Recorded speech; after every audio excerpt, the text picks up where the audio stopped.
Sveikučiai, šiandien gaminsime steiką su keptomis daržovėmis.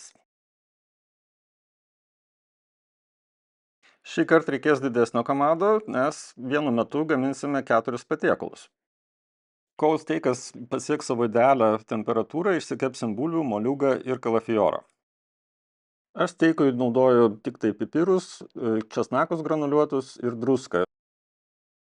Dar kelis lašus laimo pridėsiu marinuojant mėsą. Na, ko gero, pats įspūdingiausias steikas yra tomahawkas vadinamas.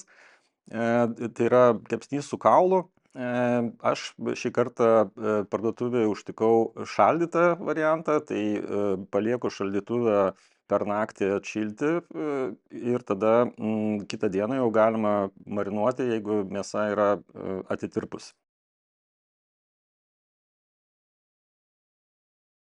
Na, pasitaikė tikrai gražus mėsos gabalas, nors keistai nupjautas yra viršutinis riebalų sluoksnis, bet pakankamai mėsa yra gera ir tikiuosi, kad bus skanus steikas.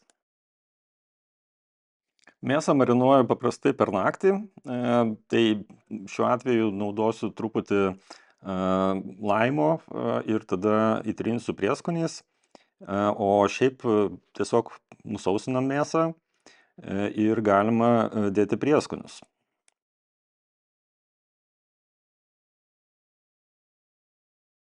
Šį kartą naudoju truputį laimo, tam, kad mėsa truputėlį pasimarinuotų ir būtų minkštesnė, bet šio skonio tikrai nesijaus po to, kai mes iškepsim mėsą.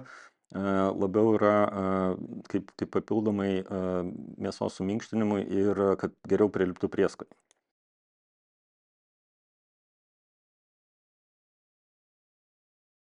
Aš naudoju 5 pipirų mišinį, jais įtrynus tada dedu druską.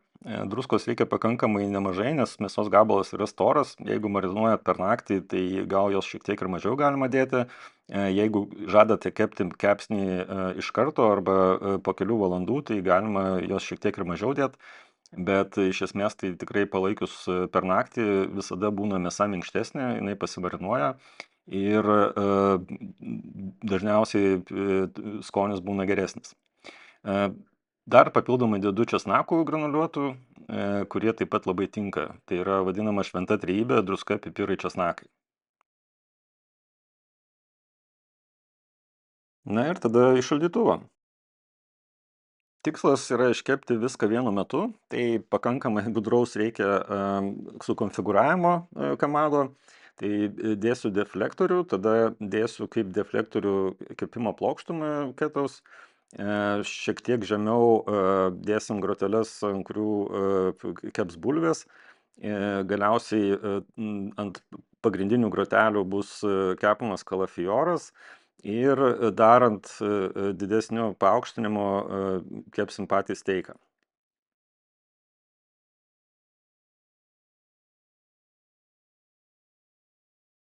Ir kuriam kepsninę, tik atkreipiu dėmesį, kad anglis yra vienoje pusėje.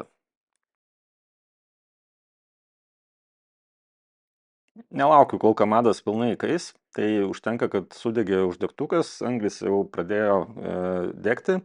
Ir dedu sistemą, tada po truputį sudėliosim visus priedus kepimui reikalingus, siekiant išnaudoti skirtingas temperatūras, tai apačioj karščiausiai bus šalia anglių, ten dėsim moliūgą, nes jam iškepti reikia aukštesnės temperatūros, tada virš jo bus dedamos bulvės, kurios iškeps irgi kartu. Ir aukščiau tada jau kalafioras ir mėsa.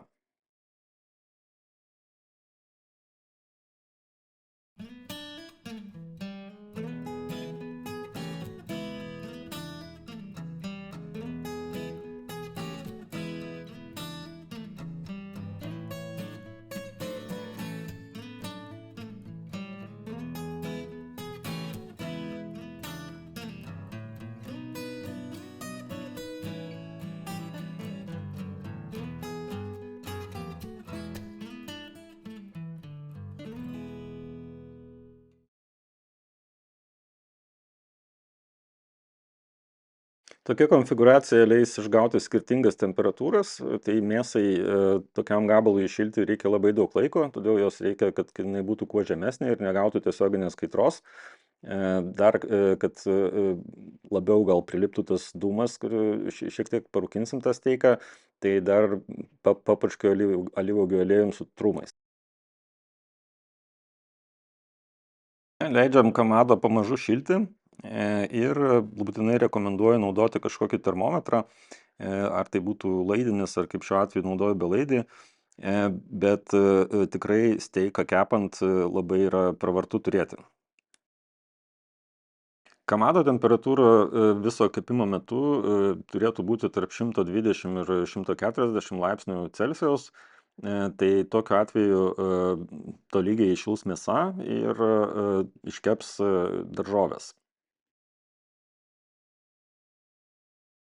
Kaip matėt, įdėjau pagaliuką medienos į anglis, kad pasirūkintų viskas, bet žinau, kad ne visiems patinka rūkintas steikas, tai gali tikrai ir nedėti, o procesas yra tas pats.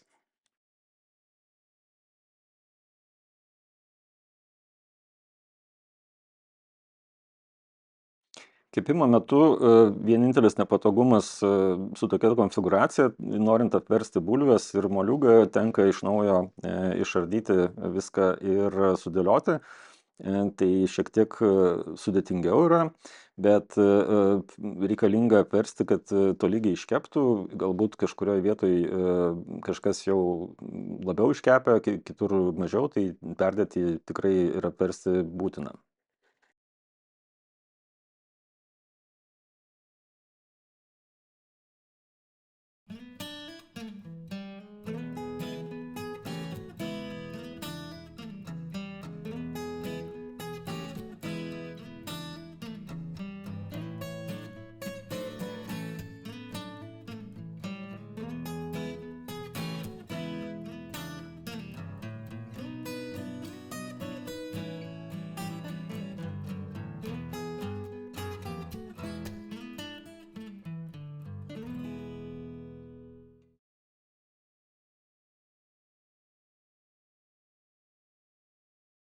Na, viską sudėliojam atgal ir kepam toliau, laiks nuo laiko apversdami mėsą, kad tolygiai iššiltų ir steiko temperatūra vidinė, šiuo atveju aš noriu pasiekti, kad jinai būtų 57 laipsniai kepimo pabaigoj.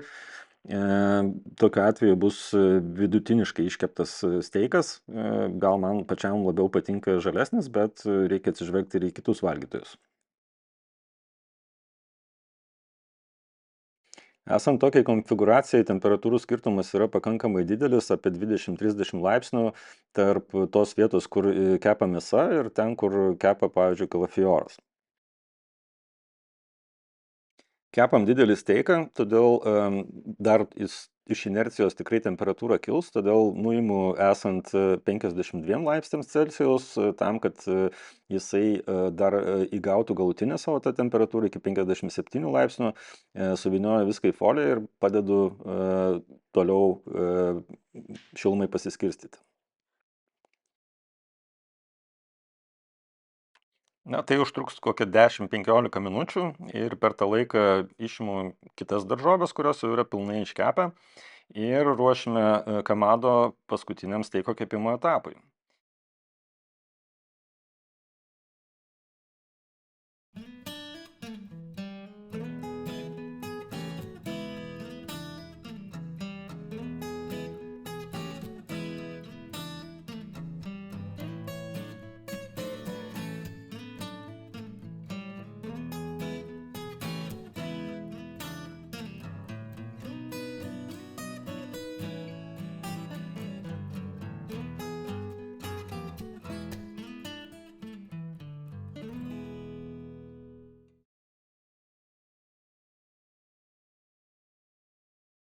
Visos daržovės idealiai iškepėm ir taip kepant moliūgą, jos skonis tikrai yra labai subtilus.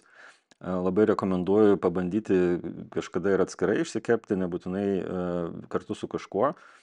Tai puikus garnyras arba patiekalas.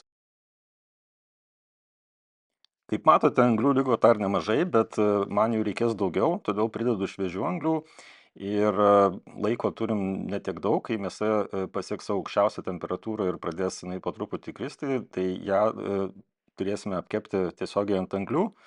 Ir kad procesą pagreitinti, dar truputį padedu įkurdamas ir viršutinį anglių sluoksnį. Kaip tik per tą laiką, kol mėsa pasiekia savo tą aukščiausią temperatūrą ir jinai pradeda truputėlį mažėti, anglys įkaista iki baltumo ir galima apkepinėti mėsą. Tai toks būdas yra tikrai įspūdingas ir įdomu pabandyti. Skonis taip pat yra šiek tiek kitoks nei apkepinėjant, naudojant groteles ar plokštumą. Tai variantų yra daugiau, bet tikrai smagu pabandyti ir šitą būdą.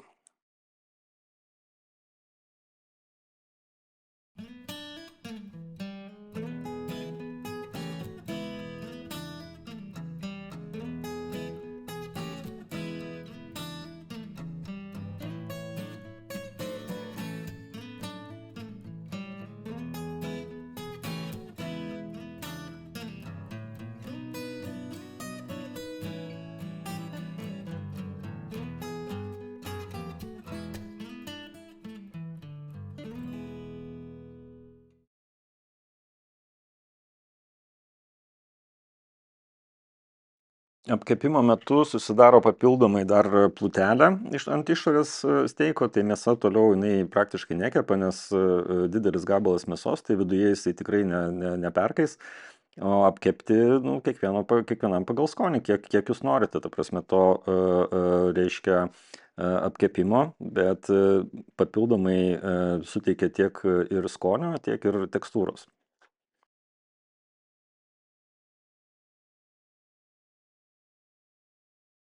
Kadangi steiko mes buvome jau nuėmę ir leidom jam pailsėti, tai iš principo apkepus iškart galima valgyti, laukti nereikia. Ir visada įdomu pasižiūrėti, koks gavosi tas rezultatas.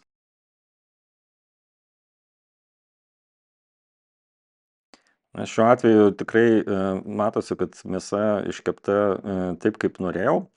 Ir vidinė temperatūra buvo pasiekusi 57 laipsnius Celsijaus, tai yra labiau jau toks vidutinis kepimas. Jeigu jums patinka žalesnis steikas, tai tikrai galima keliais laipsniais mažiau kepti. Kaip matėte, dėjau rūkymui pagaliuką dar medienos į anglis. Tai jeigu nenorit rūkytos mėsos skonio, nes ne visiems patinka steikas rūkytas, tai tiesiog nedėkit. O šičia, kur matot išorinį sluoksnį, tai yra iki tokio gylio yra prasiskverbę dūmai bekepant mėsą.